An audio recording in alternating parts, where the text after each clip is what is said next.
Hello, my name is Lisa Gwynn, and I am doing this podcast as a sort of introduction to myself and a new ministry that is being started called Advocate Ministries. This ministry is one that concentrates on spiritual warfare, deliverance, strategies of the enemy, strategies of cults, and of working with those who are coming out of the occult, cults, or severe satanic ritual abuse backgrounds, and as a support ministry to those who minister to them. Okay, you can do a study. I'm not going to bore you with my story. It is out there on the internet where I recorded it 25, 30 years ago. Okay, so you can do a search for Lisa Gwynn, Lisa Gwynn, Gwinn, and probably one of the first ones that come up will be an interview that I did with Sid Roth, where I shared my testimony. I also did interviews on Family Life Radio, Skynet or Sky Angel, Ask the Pastor, a number of other different venues, where I not only shared my testimony, but I also shared about the strategies of the order, the One World Order, the Order of the Phoenix, and the World Council. A lot of things that I was saying back then are actually coming back around and happening now. And I think it's really interesting that the Lord preserved some of those out there, because I did not know that those were still out there on the internet. When I came out in 1990, got saved, and the Lord put me with a family who recognized that there were some spiritual issues that needed to be dealt with. They didn't know much about spiritual warfare or deliverance, but they did know that God was bigger and they knew the word. And they got me as far as they could. And then the Lord would bring another minister along that got me further down the road, and then another one, because in 1990, there just weren't that many people out there that knew how to work with somebody like me. And I used to cry out and say, doesn't anyone know someone with my background that could identify with me, that I could talk with? And nobody did. But he put these people in my life, and I just had such a love for them. And there were times that I really wanted to give up in my own healing, that I would stop and say, Lord, get me through this for them, because they've taken other people in, they've introduced other people to you, and then they've watched them fall away. They need to see somebody make it. And so I would pray that. And then there were times that I would say, okay, Lord, if you can't get me through this for me, get me through it so that I can help somebody else one day.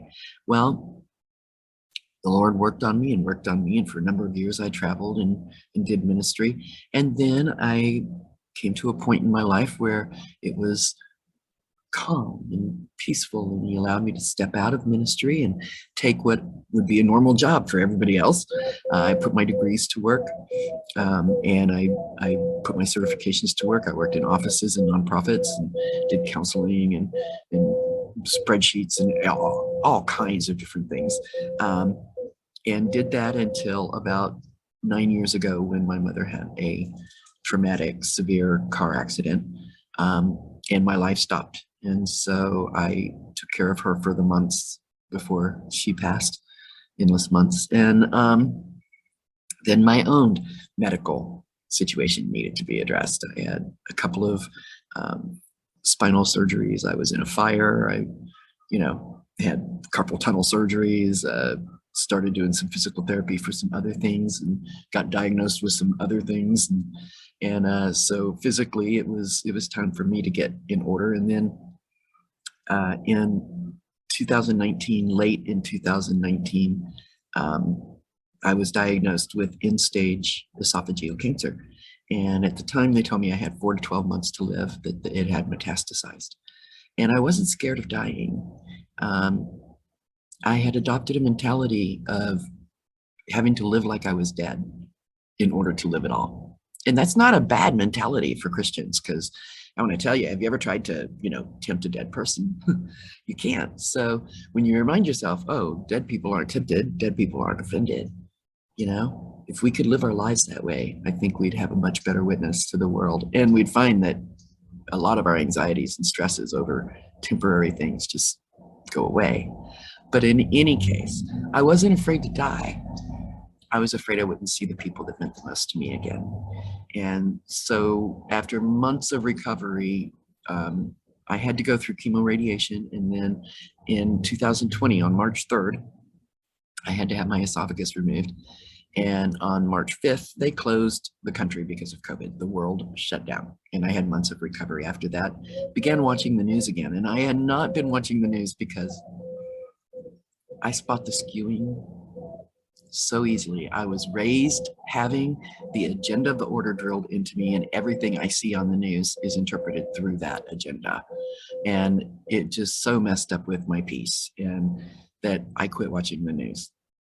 Going, this world is not my home. But recovering, watching the news, seeing everything they were doing with COVID, seeing Bill Gates and the Rothschilds standing there with Fauci, I just started getting so frustrated of why can't the world see this?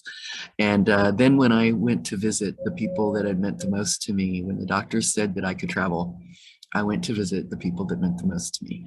And I was in Michigan, and I was speaking with one gentleman who had been key in my deliverance for many, many years, and has been a trusted counselor for my life ever since. And that was Dean Vandermeer. He's the head of Set Free Ministries that is out of Grand Rapids, Michigan. It's an international ministry now. When he was working with me, it was right before he started Set Free. And I was talking with him, and I said, I know the Lord spared my life for something, and I don't know what, but this is driving me crazy. It's not like I can punch a time clock. I live with nausea. There are some days I get up and it's 3 or 4 hours before I can even function. I'm just got my head in a bucket. Not a very pleasant existence, but I'm still here, praise God, and there's got to be a reason. So let's take advantage of it, okay? Because Dean was like, you cried out for so many years that you needed someone to identify with you, and now you can be that person. We're overrun with clients. And so we started talking about setting up this ministry where I could be a support individual, do individual talking with survivors, but also setting up some chat rooms, some support groups online. I'm trying to set up 3 support groups that'll meet at 3 different times of the week. That way they have 3 opportunities to reach out and get human contact in between sessions with their caregivers. And I believe that that is very key to their recovery, and recovery quickly, because as you may have noticed in a session, if something heinous is uprooted in a session, and they are having to deal with the emotions of what was done to them or what they did, those actions were so vile that they can't believe anybody could do that and ever be worthy of love. They feel like somebody scraped off the bottom of their shoe, and they get done with a session and then they're left alone for a week. And I know you have experienced having to backpedal to cover. No, Jesus paid for all of that. You are still worth it. That was before you got saved. It's all under the blood, etc. Because the enemy will take that isolation that they are living in while they're going through their recovery, and he will drive home. See, they know what you did, and they left you alone after that. And the hard thing is, the reason they split up to begin with was they couldn't handle that emotion from those things when it happened. So now they're dealing with the full brunt of that emotion for the first time in their lives, and they're having to do it alone in faith. And that's a difficult thing, and the enemy really takes advantage of it. So I want those support groups to be a place where they know they can reach out and touch another individual. Now, I will moderate those groups. I will also be looking for volunteers. If you have people in your organization that want to be involved in that, it can be a moderator in a chat room or in a online support group. That would be wonderful. Take all the help we could get. Okay. Now, there's no charge for this. All you have to do is refer clients. Okay. And we'll take it from there. I will, in dealing with them, if I come across something I feel you need to know that's key to their recovery, I will share that with you, reach out to you and let you know that. If they share things that are relevant to the world global scene, because many of them coming out now have accurate information about the players today. Okay, I can tell you about people that were in play up until the 90s, but I have not had any contact with the order since then. All right, so the names change. Everybody gets tied up on 13 names of the 13 families. Well, they're not just 13 names, okay? Somebody would have caught on by now. They changed the names, but the bloodlines are the same, all right? A name is just a thing on a piece of paper. So don't get bogged down with different names. But in any case, this ministry is going to be for them and for you. So if you would like to have any clarification on who I am, what this ministry is about, and how it's organized, please email me at iwillbeanadvocate@yahoo.com. We're working on getting a website up. We still have some expenses in setting up the ministry. Now, some of you may go, yeah, but every time you contact my people, are you going to be putting them in danger? This ministry is going to be mobile. We really prayed about how we would do this, and the Lord brought in money for an RV. We still have to pay the taxes on that and a few other expenses to get it on the road full time. But then I will be traveling around the country so that when I sign on, I'm signing on mobily, off grid. And when I contact your people, my contacting them cannot put them in danger by somebody tracing me. Okay. So this is going to be more of an underground work. Now, if you need to get some validation on this ministry, please email me. If you have people you want to benefit from this ministry, again, email me. iwillbeanadvocate@yahoo.com. Also, if you have questions, things you would like to have answered, I am putting together some podcasts. There's going to be a podcast attached to the email that you got sent with this. That podcast is like boot camp for believers and caregivers. Okay, it's geared toward caregivers, but at this particular point in time, there's a lot of people out there facing a lot of darkness and facing a level of warfare they have never faced before in this era of everything that's going on globally. And so a lot of what I share with caregivers is stuff that believers really need to be doing themselves, making their home a fortress of praise and a safe place for healing and so forth. And listening to the Lord on some of those issues that he's been talking to you about for a while, that type of thing.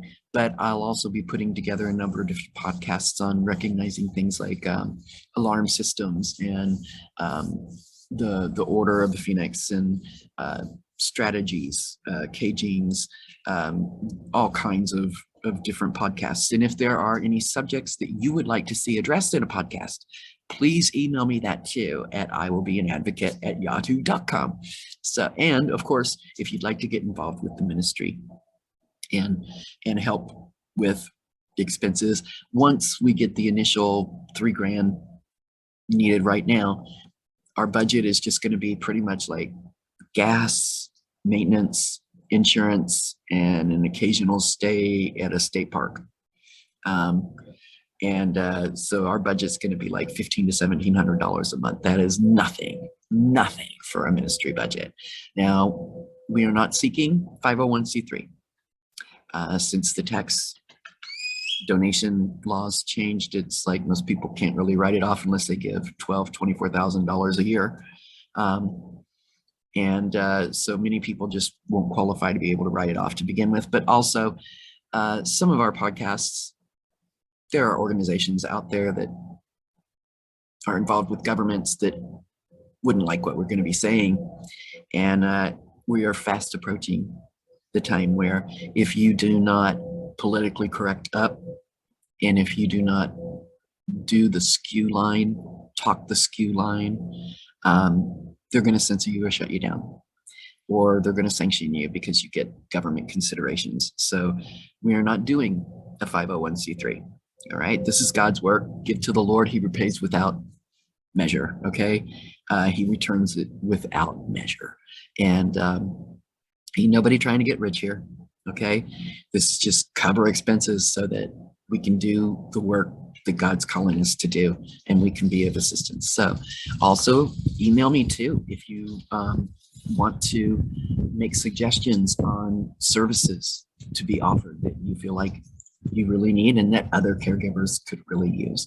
I will also be doing some interviews with my previous caregivers, and you'll find that quite interesting as well. Also, please email me at that email if you want to be added to my email list, okay? And then I will send you, future podcasts on all the different subjects. And when the website gets up, then of course you will be incorporated into the website. And if I know that you're a ministry, then you will have full access to the site and every podcast on it. However, I'm very cautious about sharing a lot of in-depth warfare, in-depth global warfare things with believers who do not have the spiritual maturity to handle it in faith. And so others who sign on to the website will only be allowed to see general public podcasts. Those of you who join the email and let me know that you are ministers will, of course, have access to everything on the website. All right. And if you know anybody that knows WordPress and wouldn't mind volunteering their time to set up a website, that would be great. We do own the domain advocateministries.org. I just do not know how to do that website. I used to do FTP sites, make them up in Publisher and upload them. And apparently that's just not the way it goes and not the way it needs to go for this ministry, because we want to be able to have full control over what we put there instead of just linking things to other video hosting sites for the podcasts. We want to be able to host those videos on the website itself. And the website package that we have is through a Christian organization, a Christian company. And I have that ability to do that, have up to 300 other email addresses. It's ready to be out of the box, full information networking site. And I do want it to be a networking site because some of you are out there and you are struggling and fighting alone. And we need to network you up as well. And so there will be other resources. I want to be able to put podcasts and resources, articles from others on that website as well. Okay, so also if you need to know my board members, email me that. I do have a board. I am in submission to them as to what I say, what I do, what comes in, and how money is spent. Okay, so there is accountability here. Would not have survived and lived long in my life without that accountability, and I highly prize it. So I do love and cherish my board members and the authority that they have over me and the safety that is. So that's pretty much all I wanted to say to you in this introductory video. That's who I am. I hope that maybe you'll click on the next video link that was sent to you in this email so you get an idea of how I teach and what I teach on. That's going to be an introductory kind of basic thing. We'll get into more on identifying alarm systems and false altars and things of that sort in the future. Okay. Again, feel free to email me with whatever you need. And I look forward to us working together in the future. And until we meet again, God bless you and yours abundantly beyond all you could ever ask or think. In Yeshua's name, amen.